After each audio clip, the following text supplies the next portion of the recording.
പ്രിയമുള്ളവർക്ക് എല്ലാവർക്കും വീണ്ടും ഒരിക്കൽ കൂടി സ്വാഗതം.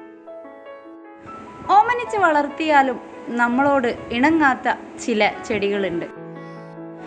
എത്ര വളം നൽകിയാലും എങ്ങനെ ഓമനിച്ച് വളർത്തിയാലും എന്തെങ്കിലുമൊക്കെ രോഗം വന്ന് നശിച്ചു പോകുന്ന ചെടികളാണ് റോസാപ്പൂ ചെടികൾ. ഒരു വർഷം മുമ്പ് ഒട്ടനവധി കളറുകളിലായിട്ട് റോസാ ചെടികളുടെ ഒരു വലിയ ശേഖരം തന്നെ എൻ്റെ കയ്യിലുണ്ടായിരുന്നു. എല്ലാ ചെടികളും നഴ്സറിയിൽ നിന്ന് വാങ്ങുന്ന സമയത്ത് നല്ല ഇലകളും പൂക്കളും ഒക്കെ ആയി നല്ല ഭംഗിയോടെയായി നിൽക്കും. ഒരു മാസം കഴിഞ്ഞാൽ പിന്നെ റോസാപ്പൂവിൻ്റെ ഗതിയെല്ലാം മാറും.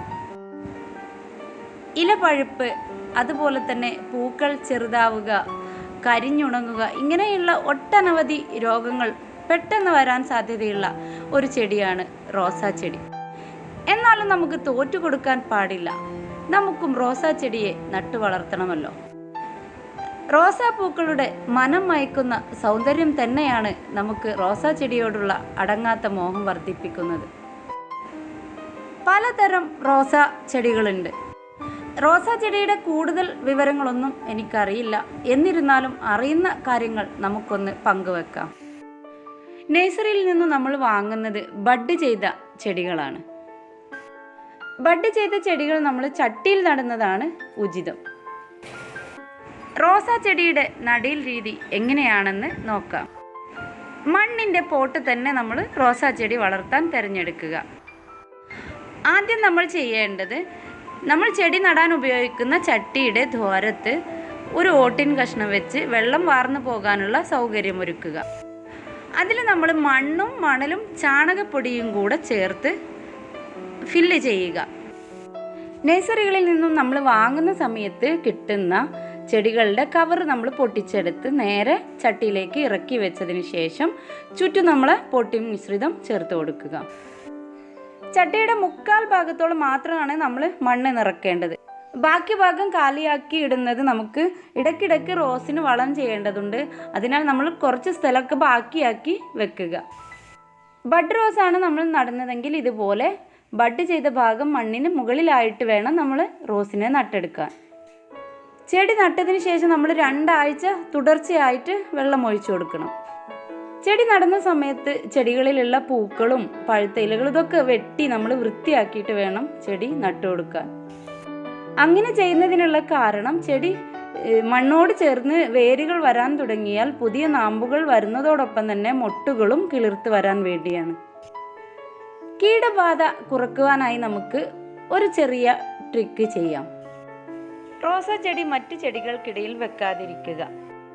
പിന്നീട് നമ്മൾ ചെയ്യേണ്ട ഒരു കാര്യമാണ്, ചട്ടികൾക്കടിയിൽ കട്ടിയുള്ള പ്ലാസ്റ്റിക് ഷീറ്റുകൾ വിരിച്ച് അതിനു മുകളിൽ നമ്മുടെ റോസാ ചട്ടി വെക്കുക. ഇതുവഴി നമുക്ക് ഒരു പരിധിവരെ കീടബാധ കുറക്കാൻ സഹായിക്കും. ബഡ് ചെയ്ത ചെടിയുടെ താഴെ ഭാഗത്ത് നിന്ന് വരുന്ന മുകുളങ്ങൾ നമ്മൾ പെട്ടെന്ന് തന്നെ വെട്ടി മാറ്റുക. ബഡ് ചെയ്ത മുകളിലെ ഭാഗത്ത് വരുന്ന ചിനപ്പുകൾ മാത്രമാണ് നമ്മൾ നിലനിർത്തേണ്ടത്.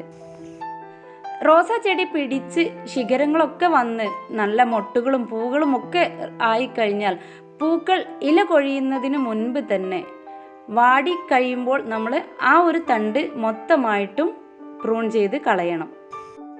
റോസാ ചെടി നന്നായി പൂവ് തരുന്നതിൻ്റെ കാതലായ ഒരു കാര്യം തന്നെ പ്രൂണിംഗ് ആണ്. പ്രൂണിംഗ് എന്നാൽ കമ്പ് കോതൽ. നമ്മൾ വളർന്ന് വന്ന് പൂവൊക്കെ തന്ന കമ്പ് നമ്മൾ മുറിച്ച് കളയണം. ആ മുറിച്ച് കളയുന്ന സമയത്ത് അവിടെ നിന്നും പുതിയ മുകുളങ്ങൾ വന്ന് വീണ്ടും പൂക്കളായി നല്ല ഭംഗിയോടെ നിൽക്കുന്ന റോസാ ചെടികളെയാണ് നമുക്ക് വേണ്ടത്. റോസാ ചെടി നട്ടതിന് ശേഷം 2-3 ആഴ്ചക്ക് നമ്മൾ വളപ്രയോഗമൊന്നും ചെയ്യേണ്ടതില്ല. ആ സമയത്ത് നമ്മൾ മണ്ണിൽ ചേർത്ത ചാണകപ്പൊടിയുടെ ആവശ്യം മാത്രമേ ഉള്ളൂ. ചെടി നന്നായി വളർന്നു വന്നതിന് ശേഷം മാത്രമാണ് നമ്മൾ വളം ചേർത്ത് കൊടുക്കേണ്ടത്. റോസിൻ്റെ ഒരു സ്വഭാവം അനുസരിച്ച് കൂടെ നേരിയ അളവിൽ നമ്മൾ വളം ചേർത്ത് കൊടുക്കണം. ഏറ്റവും നല്ല വളമായിട്ട് നമുക്ക് ഉണങ്ങിയ ആട്ടിൻ കാഷ്ടമോ ചാണകപ്പൊടിയോ ഒക്കെ ചേർത്ത് കൊടുക്കാം. അതുപോലെ തന്നെ റോസിന് ഏറ്റവും വളമായൊരു കാര്യമുണ്ട്. നമ്മൾ ഫിഷ് മുറിക്കുന്ന സമയത്ത് അത് കഴുകിയ വെള്ളം നമ്മൾ ചെടികൾക്ക് ഒഴിച്ചു കൊടുത്താൽ വളരെ ഉഷാറായിട്ട് നമ്മുടെ റോസ് വളർന്നു വരുന്നത് നമുക്ക് കാണാം. പിന്നെ മുട്ടയുടെ തൊണ്ടും തേയില ചണ്ടിയും കൂടെ ഉണക്കി മിക്സിയിൽ നന്നാക്കി പൊടിച്ചെടുക്കുക. അത് നമുക്ക് ഇടയ്ക്കിടയ്ക്ക് വളമായിട്ട് ചേർത്ത് കൊടുക്കാം. പിന്നീട് ഏറ്റവും കൂടുതൽ റോസാ ചെടിക്ക് വരുന്ന ഒരു രോഗമാണ് മൊട്ടുകൾ കരിയാൻ തുടങ്ങുക, ഇലകൾക്ക് കറുത്ത പുള്ളി. ഇങ്ങനെയുള്ള രോഗങ്ങളൊക്കെ വരുന്ന സമയത്ത് നമുക്ക് ഒരല്പം സൂഡോമോണസ് വെള്ളത്തിൽ കലക്കി ഒഴിച്ചു കൊടുക്കാം. മഴക്കാലത്താണ് ഈ ഒരു അസുഖം റോസാ ചെടിക്ക് കൂടുതലായി വരുന്നത്. ഒരു മാസത്തിൽ ഒരിക്കൽ മാത്രമാണ് നമ്മൾ സൂഡോമോണസ് വെള്ളത്തിൽ ചേർത്ത് ഒഴിച്ചു കൊടുക്കേണ്ടത്. റോസാ ചെടി നട്ട് 2 ആഴ്ച കഴിഞ്ഞ് ചെടി പിടിച്ച് ഇലകളും തുമ്പുകളൊക്കെ വരുന്ന സമയത്ത് നല്ല വെയിൽ തട്ടുന്ന ഭാഗത്ത് നമ്മൾ ചെടിയെ വെച്ച് കൊടുക്കണം. നല്ല വെയിൽ ഇഷ്ടപ്പെടുന്ന ഒരു ചെടി കൂടിയാണ് റോസാ ചെടി. ഇനി കമ്പ് കുത്തിയാണ് നമ്മൾ റോസാ തൈ ഉണ്ടാക്കുന്നത് എങ്കിൽ റോസാ കമ്പുകൾ നമുക്ക് ചാണകത്തിൽ മുക്കി നട്ടു കൊടുത്താൽ പെട്ടെന്ന് വേര് കിളിർക്കാൻ സാധ്യതയുണ്ട്. അതുപോലെ തന്നെ നല്ലൊരു റൂട്ടിംഗ് ഹോർമോണാണ് നമ്മുടെ മുരിങ്ങയിലയുടെ തൂമ്പ് അരച്ച് നമ്മൾ റോസാ ചെടിയോ മറ്റേത് ചെടികളും അതിലൊരു അരമണിക്കൂർ ഇട്ട് വെച്ച് മണ്ണിലേക്ക് നട്ടു കൊടുത്താൽ പെട്ടെന്ന് വേര് വരും എന്നാണ് എൻ്റെ ഒരു വിശ്വാസം.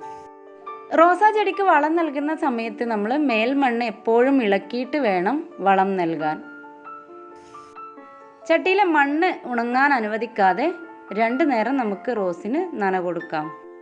രാവിലെ നമ്മൾ ചെടി നനയ്ക്കുന്ന സമയത്ത് ഇലകളിലൊക്കെ വെള്ളം സ്പ്രേ ചെയ്ത് കൊടുക്കുക. അങ്ങനെയാവുമ്പോൾ ആ ഒരു ചെടിക്ക് നല്ലൊരു ഫ്രഷ്നെസ് ഫീൽ ചെയ്യും. വേപ്പിൻ പിണ്ണാക്ക് വെള്ളത്തിൽ കുതിർത്ത് അതിൻ്റെ വെള്ളവും അതുപോലെ തന്നെ എല്ലുപൊടിയും ഒക്കെ നമുക്ക് റോസിന് വളമായിട്ട് ചേർത്ത് കൊടുക്കാം. ഒരൽപ്പം കഷ്ടപ്പെട്ട് പരിചരിച്ചാലും നമ്മുടെ പൂന്തോട്ടങ്ങളിൽ വിരിഞ്ഞു നിൽക്കുന്ന പൂക്കളുടെ ഭംഗി ആസ്വദിക്കാൻ കഴിയുമെങ്കിൽ നമുക്കൊരൽപ്പം ബുദ്ധിമുട്ടാം.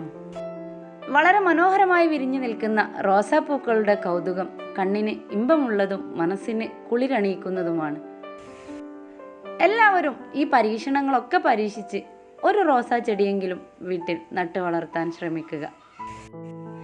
എന്തായാലും ഇന്നത്തെ എൻ്റെ ഈ വീഡിയോ നിങ്ങൾക്ക് ഇഷ്ടമാവുമെന്നാണ് എൻ്റെ പ്രതീക്ഷ. ഇഷ്ടമായാൽ നിങ്ങളെല്ലാവരും ലൈക്ക് ചെയ്യുക, കമൻറ്റ് ചെയ്യുക, ഷെയർ ചെയ്യുക. സബ്സ്ക്രൈബ് ചെയ്യാതെ കാണുന്നവരുണ്ടെങ്കിൽ ഒന്ന് സബ്സ്ക്രൈബ് ചെയ്യുക. തൊട്ടടുത്തുള്ള കുഞ്ഞു ബെല്ലൈക്കണിൽ ഓൾ എന്ന ഓപ്ഷൻ ക്ലിക്ക് ചെയ്താൽ മാത്രമേ ഞാൻ ഇടുന്ന ഓരോ പുതിയ വീഡിയോസും നിങ്ങൾക്ക് നോട്ടിഫിക്കേഷനായി ലഭിക്കുകയുള്ളൂ.